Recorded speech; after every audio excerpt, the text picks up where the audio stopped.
pul tizimi bilan, uni hamma elementi bilan bir bo'lishni o'rganamiz. Umuman olganda bu amaliyot butun borliq bilan bir butun bo'lishga xizmat qiladi. Buni butun borliq darajasida ishlatishingiz mumkin yoki faqat pul darajasida ishlatishingiz mumkin. Albatta biz bu yerda pul darajasida qarab chiqamiz. Hamma biz atrofimizdagi qismlarda boshqalarning ham qismi borligini ko'ra olish. Boshqalarning ham bir bo'lagi borligini ko'ra olish.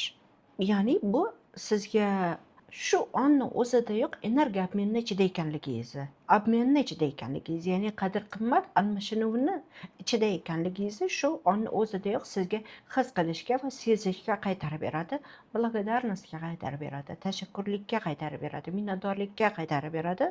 Har on atrofingizdagi bir buyum yoki sizga berilayotgan bir xizmatni ko'rgan paytingizda va bu xizmat, bu buyum uchun qancha insonni mehnati, uni vaqti, uni urinishi, uni kuchi, sa'y-harakati ketganini ko'rgan vaqtingizda hamma hislarni hujayra darajasida his qilasiz. Minnatdorlik, tashakkurlik, hammasini. Va bizning maqsadimiz bu yerda qandaydir faqatgina insonlarni sotib olingan buyumingizga nisbatan qandaydir raqamlar bilan ayirboshlash, obmen borligini emas, undan ham hujayra darajasida his qilish. Misol uchun, siz ertalab magazinga chiqib, deylikki, non olasiz. Non necha pul turadi?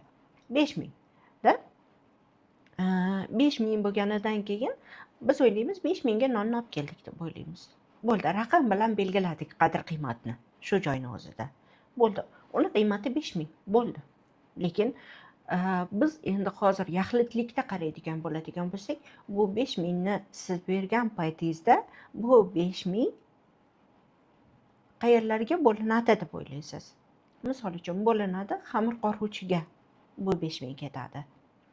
Bu 5000 1000 so'mi deylikki xamir qoruvchiga, 1000 so'mi uni olib kelib bozorga tarqatuvchiga yoki do'konlarga tarqatuvchiga, yana 1000 so'mi uni unini tayyorlovchiga, yana 1000 so'mi uni suviga, yana 1000 so'mi unga qo'shiladigan yana qabartma, nonni ko'partiradigan, nima deyiladi, xamir turish yoki sut yoki qaymoq yoki boshqa elementlar uchun ketadi, yoki suv uchun yoki tuz uchun ketadi. Non faqat o'zidan o'zi pishib qolmaydi, yoki uni tandirda pishirganda unga ketadigan yog'och bormi, ko'mir bormi, gaz bormi, ya'ni 1000 so'm yog'larga ham bo'linadi-da.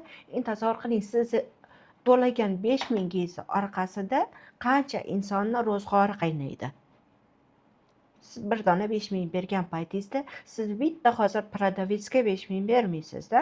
Siz mana hozir sanadik, taxminan 10 ta insonni xizmatini sanadik-da. Demak, u 10 ta insonni xizmatida uni bolalari ham bor, uni oilasi ham bor-da.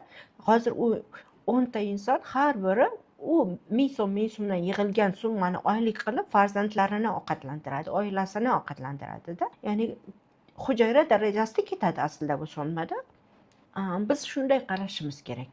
Atrofimizdagi har bir buyumga uni faqatgina raqamlarda aytilgan narxi emas, uni aslida qiymati undan-da yuqori ekanligini va siz berayotgan summani orqasida qancha mehnat borligini va shu mehnatni amalga oshirgan har bir yurak bilan bir butunlikka kelish.